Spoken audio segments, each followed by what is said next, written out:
biyag, awat tinamnama. Yung kabsat, no ni Apo Jesus, iti agturay di tapusong kat mariknap din na isang sangayan nga ayat na ay maaadik ka rin doon. Alam niyo po ba mga kapatid, nakakaadik po ang presensya ng Panginoon. And as you allow yourself, as ipalubos mo dita sarili mo nga, iti Apo, iti agturay di tabiyag mo, you will experience glory in your life. You will then experience the joy na hindi mo pa nararanasan sa tanan ng buhay mo. You will then experience acceptance, fullness of life, the abundant life.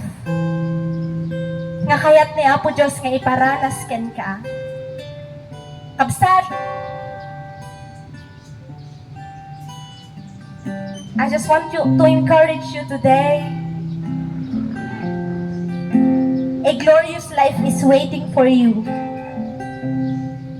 Pero, pag isasaram po ang puso mo ngayon, kapatid, igagalang po yan ng Panginoon. He will honor it.